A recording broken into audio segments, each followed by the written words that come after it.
Ram Gopal Varma cinema director. ఇతన్ని murder చేయడానికి plan జరిగింది. ఇందులో ముఖ్య పాత్రధారి అనిల్, కేరాఫ్ కూడా చెప్తున్నా, వెంకట్రావు గారి కొడుకు. అతను మరి నాకుంటారుగా కమ్మాస్లో, నేను కూడా ఫేమస్సే కదా వాళ్ళకి, నాకు చెప్పేవాళ్ళు చెప్తారు కదా, వాళ్ళ తాలూకా ఉన్నవాళ్ళు, రాజేష్ తాలూకా ఉన్నవాళ్ళు ఇక్కడ కమ్మాసులో, ఇక్కడ అన్నా ఒక వికెట్ పడిపోతుందన్నా, అదే ఇప్పుడిప్పుడే ప్లాన్ చేస్తున్నారు. ఎవరు తమ్ముడు అంటే ఆర్జీవి అన్న, సినిమాలో ఇది తీశాడు కదా, అవి ఇతని గురించి మరి చంద్రబాబు నుంచి ఏమన్నాడో, అతను ఏమన్నాడో నాకు తెలీదు. చేస్తే నేను షాక్ అయిపోయాను. ఇప్పుడు మైకి ముందు చెప్పా, ఇంకా సీఎం గారు అక్కడ ఉన్నారు కదా, అప్పుడే ఈయనకి అటాక్ చేశారు. అంటే ఒక ముఖ్యమంత్రిని ఈ లెవెల్లో మర్డర్ అటెంప్ట్ చేస్తే అసలు ఆర్జీవి ఎంత, నేనెంత, మాలాంటి వాళ్ళు మేము ఆకుల్లా రాలిపోతాం. ఆకుల్లా రాలిపోవటమే. అనిల్, ఇది నిజమా కాదా నీ మనస్సాక్షికే తెలుసు. ఇది పచ్చి అబద్ధం అనుకో, నా మీద కేసు పెట్టు, నా మీద కేసు పెట్టు. నేను సారీ చెప్తా, ఇది అసలేం లేదండి అంటే చెప్పు. నాకు కనకదుర్గమ్మ సాక్షిగా చెప్తున్నా, నాకు చెప్పారు. కనకదుర్గమ్మ సాక్షి, నా బిడ్డల సాక్షి, నా భార్య బిడ్డల సాక్షికి చెప్తున్నా. ఇది కనుక నేను ఇక్కడ కూర్చొని ఇది క్రియేట్ చేసుకుంటే నేను ఒక అమ్మాబుకి పుట్టినట్టు కాదు. తల్లి సాక్షిగా చెప్తున్నా. నేను విని ఆ రోజే నాకెంత ఫస్ట్ టైం కన్నీళ్ళలో వచ్చి భయం సాగిపోయా. ఒరే, ముఖ్యమంత్రికి సేఫ్టీ లేకుండా చేస్తున్నాడు ఇతను, మన పరిస్థితి ఏంటి అంటే డీటెయిల్స్ అన్నీ చెప్పాడు. అన్న ఇట్లా అన్నారన్నా,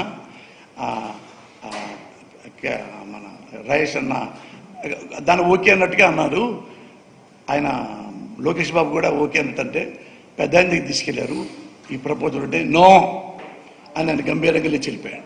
అంటే కామ్గా ఏం మాట్లాడకుండా నో అంటే తప్పల్లా, వాడిని టైం వేస్ట్ వాడి కోసం అన్నట్టుగా, అయినా పర్లేదుగా కాదు.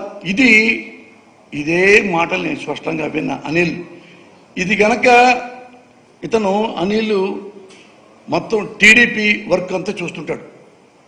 టీడీపీది దగ్గర ఆయన టీడీపీ సంబంధించిన ఈ సోషల్ మీడియాలో 24 మంది ఆయన తాలూకు మనుషులు పనిచేస్తూ ఉన్నారు. ఇక్కడే అపూర్వ జయచంద్రన్ అని ఒక ఆమె ఉంది, ఆమె పనిచేస్తుంది. పీకే వస్తాడు ఎప్పుడు హైదరాబాద్, శుక్రవారం దాకా ఉండి వెళ్ళిపోయి మళ్ళీ వస్తాడు. మళ్ళా అక్కడ మీటింగ్ జరుగుతుంది. ఇప్పటికీ పీకే ఈ రాజకీయాల కోసం ఉండిపోయాడు అక్కడే. ఆమె అతని శిష్యురాలు ఈమె అపూర్వ జయచంద్రన్, ఆమె ఉంది. అనిల్, ఇది నిజము అబద్ధం అయిందనుకో, అబద్ధం ఏంటంటే మీకు ఫేక్ న్యూస్ వచ్చిందనుకో, నీ కాళ్ళకి దండం పెట్టి సారీ చెప్తాను. కానీ గుర్తుపెట్టుకో, నీకు భార్య బిడ్డలు ఉన్నారు. చంపటం అనేది డెడ్ ఈజీ. నేను కూడా ఒక 10 లక్షలు పడేస్తే పలానా వాడిని చంపురా అంటే చంపే సమాజం మనకు తయారైంది. అది గుర్తుపెట్టుకో అనిల్. నువ్వేమన్నా చెయ్యి, గెలవటానికి చంపక్కర్లా, ఓడించండి అంతే. అంతేగాని అతను ఏదో సినిమాలు తీయటం వల్ల మీరు ఓడిపోతారా, నేనేదో ప్రెస్ మీట్ పెట్టడం వల్ల ప్రజలు మారిపోతారా? మేము తెలియజేస్తున్నాం, మేము చెప్పింది నిజమే అబద్ధం మీరు ఆలోచించుకోండి, చైతన్యం అవ్వండి, ఇవే చెప్తాను తప్ప అతనికి ఓటేయద్దు మాకు ఓటేయండి అని ఎప్పుడు చెప్పలే. నేను చెప్పం కూడా. జనాలకి ఈ నిజాలు చెప్తున్నాం. పలానా వాడిది, పలానా వాడిది, పలానా వాడిది, నిర్ణయం మీదే. అంతేగాని అన్ని పథకాలు మీకు ఇస్తున్నాడు కదా, మా జగన్కి వేయండి అనుకోండి. నేను అన్నాను, మీకు తెలుసుగా ఎవరికి వేయాలో, మీకు తెలుసుగా ఈ ప్రభుత్వం ఎంత బాగా చేస్తాం మీకు తెలుసు కదా. దాన్ని చెప్పేదే ఉంది. కానీ ఈ తప్పుడు ఆలోచనలు ఆ కోటరీలో నడుస్తున్నాయి. అనిల్, ఇట్లాంటివి ఎప్పుడు నువ్వు ఎంకరేజ్ చేయకు, నీ దగ్గరదే అప్పుకో. వద్దు, నీకు భార్య బిడ్డలు ఉన్నారు. నేను అబద్ధం చెప్పి నీ మీద చెప్తాను, చెబితే పెద్దాడు మీద చెప్తాను. నీ మీద చెప్తాను. నేను నన్ను చంపుతానికి అన్నారా? నన్ను చంపడానికి అనలేదుగా. నేనే సింపతిగా చెప్పుకున్నాక నన్ను చంపోయారండి పారిపోయి వచ్చాను అనలేదుగా. ఆర్జీవి మరి ఆయన వేరే, నేను వేరే కదా. ఆ పేరు ఎందుకు చెప్పారు వాళ్ళు? ఆర్జీవికి ఏమి సంబంధం రా అన్నా నేను అప్పటికి. ఉండయన్నా అది జరుగుతుందన్నా. మరి ఏం చెప్పాలో ఏంటో, ఇది ఏమన్నా పోలీస్ డిపార్ట్మెంట్ వారు కానీ ఎవరైనా దీన్ని ఆలోచిస్తే నిజమా కాదా తెలిపోతుంది. అబద్ధం అంటే చాలా సంతోషం.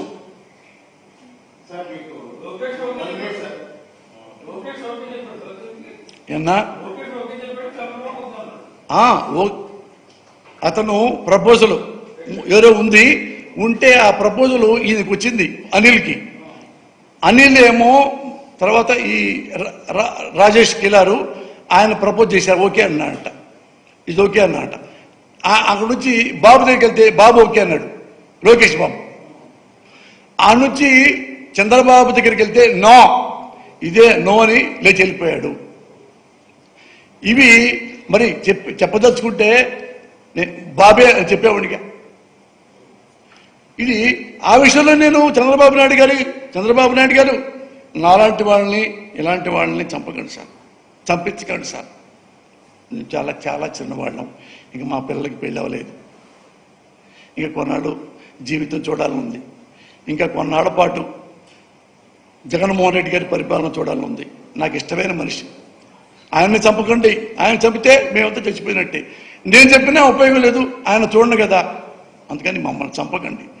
ఎట్ట గెలవాలో అవి మాట్లాడండి. ప్రజలు ఎలా మొబిలైజ్ చేయాలో, ఎలా చైతన్యం చేయాలో అది చెప్పండి. తప్పులు చెప్పండి తప్ప చంపటాలు, ఈ క్యాట్బాలు ఇవన్నీ సార్ చాలామంది ఉన్నారు సార్. మీరు అనుకుంటున్నారు మీకే తెలుసు, నా దగ్గర లక్షల కోట్లు ఉన్నాయి, వాడు చంపామంటే ఒక 2000 కోట్లు పక్కన పడేస్తే మనం బయటకు వస్తాంరా అని మీరు అనుకుంటున్నారు. ఇది చూసి చూసి చూసి విసుగు పుట్టి టెంప్ట్ అయ్యేవాళ్ళు చాలామంది సమాజంలో ఉన్నారు. బాబు గారు గుర్తుపెట్టుకోండి, ఎంత పెద్ద పెద్ద వాళ్ళు ఎలా వెళ్ళిపోయారో పైకి మీకు తెలుసు. మీరు ఈ వయసులో హుందాగా ఉండండి సార్. ఆఫ్టర్ ఆల్ రాజకీయాల కోసం అలా వద్దు సార్, అలా వద్దు సార్, ప్లీజ్ సార్. కనీసం వెనుపోటు పొడిచి సీట్లు లాక్కోండి. అప్పుడు 23 ఎమ్మెల్యే టికెట్లు దొంగతనంగా తీసుకున్నారు కదా జగన్మోహన్ రెడ్డి గారు కష్టాజీతం, వైసీపీ ఎమ్మెల్యేలు కొనేశారు కదా, అటు కొనుక్కోండి కావాలంటే. అంటే మనుషులు మాత్రం చంపకండి సార్, మనుషులను చంపొద్దు.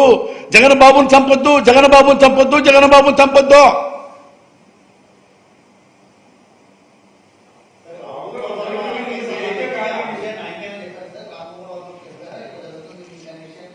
ప్రామిస్ కన్నా ఇప్పుడే ఈ మాటల్లో ఇక